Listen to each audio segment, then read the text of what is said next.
It beats me how people complain about an uncomfortable position, but they still sit there because it's more comfortable than change.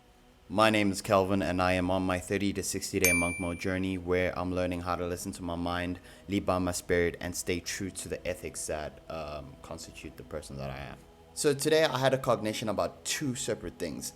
So the first one is the idea and the resistance around change and how it kind of like stops us from achieving anything better than what we currently have, right?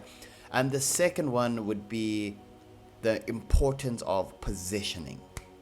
All right. So how I got to these is I was working, right? And then I was having a conversation with my fiance. I don't know where it started, but we were having a conversation. Both me and her come from the call center environment. She stayed in the call center environment for about 3 or 4 months, and then she was out, or maybe even two, yeah, 3 or 4 months, and then she was out. And then I was trapped in there for about a year. So the reason why this call center environment has so much importance to me is because the opening statement, bro, is the fact that people learn how to become comfortable with the uncomfortable because change seems way more uncomfortable. So it's like, no, you know what? It's fine. I'm going to settle with that thing that I was once uncomfortable with, but it's more comfortable than what I'm trying to pursue now. So I'm going to stay.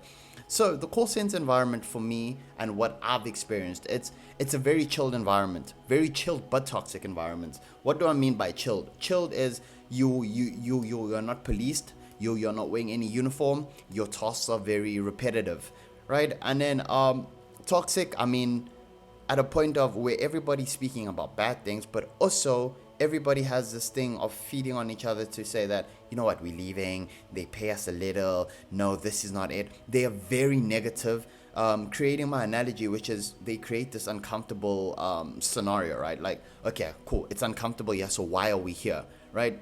And those same people that complain are the people that are still there in like 3 to 5 years. So now, it put a question in my mind. It's like, why would you settle with something that you're uncomfortable with? So the conclusion that I came with is, okay, if you're already in the set routine of doing things at a certain time, and then someone pays you, you don't have to put in a lot of effort. That uncomfortable becomes comfortable, but it's still uncomfortable. But the idea of you getting to become comfortable of saying that, okay, look, I'm gonna go out, I'm gonna start my own business, or I'm gonna pursue what I really like, right? Or I'm gonna get another job that allows me to do things, because I understand this may go to a topic of, hey, some people have more responsibilities than the rest, because that's the topic around it, where it's like, why aren't you doing something about it? Oh no, I've got a lot of responsibility, I've got 2 kids, I've got whatever. But isn't that more of a motivation for you to be able to get out of that uncomfortable situation? Because clearly it's uncomfortable to a fact that, bro, it's spreading on your whole life, but you're still not doing anything because you've learned how to be comfortable with that. So I was able to get out the call center in about a year. It doesn't make me any different, but it also it points out something very powerful that other people can use, and that's resilience. Do you understand? When you notice that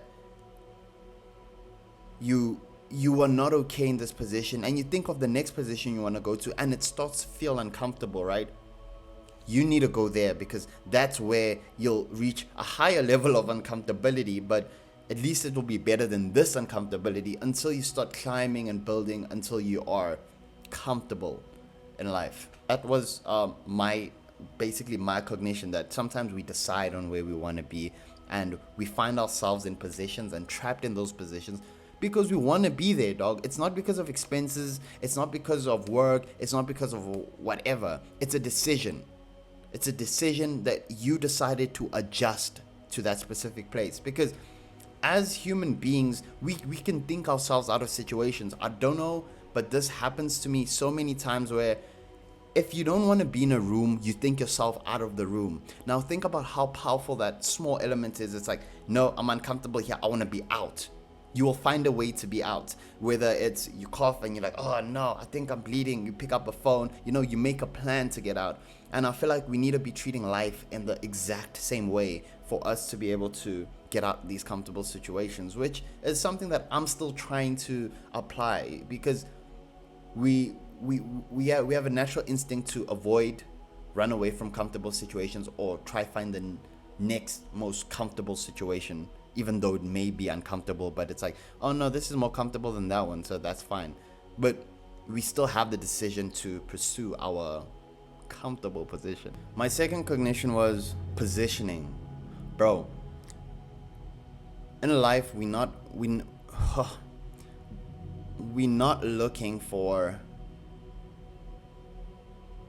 like, you need to be able to set, when I say positioning, I say you need to be able to set yourself up in a position where you're able to see things, where you're able to accomplish things. It's like, if you want to score a goal in soccer, you need to be in view of the goalposts. So the idea of positioning in relation to everything that you want in life is extremely important. If you want to be a news reporter, bro, you need to position yourself around those news reporters. I found myself often in life, I would position myself in awkward situations, which kind of like sets me up for failure. But the cognition that I have is, and this is living with me for the whole year after this monk mode, is when you position yourself. When I work in the morning, I have my lights set up, I've got my camera set up, I've got my mic set up. What am I doing? I'm positioning these things in a way that every time I'm looking around my environment, I'm seeing that, okay, I need to take videos, I need to vlog, I need to edit. It's already there, the position's there. I don't need to look at what I would want to do. I can already see it in the exact position. I don't know if that really makes sense, but yeah, so that was my day. Basically, going on about, finally we were actually able to get some rain. After getting the rain, we were able to bath because we are still on, we still don't have water. And still, that also goes to understanding and allowing the flow of things. I haven't not stressed once. It's been a week without water. I haven't not stressed and saying, oh no, I hate this. It is what it is, and whatever needs to happen happens. We just flow with life and we maintain our peace. It's a very hectic day for me, bro. Everything is breaking down. Load shedding is kicking me in the face. It's like, you know, but I've found what I needed to find in the day, and I'm trying to implement everything in order to really structure my day. Today is the day of Fire Fridays, so on Calverse. So I am going to be streaming at 1 a.m. and I don't know, man. I'm still gonna have a bonus episode after this of just to show how the stream went. And I'll probably be streaming through load shedding, which also is a very important concept for me, that if you say you're going to do something, you do it, bro. Come rain, come sunshine. These obstacles are put in your way so that you can give up, but I'm not willing to give up at this point. Thank you for watching this video.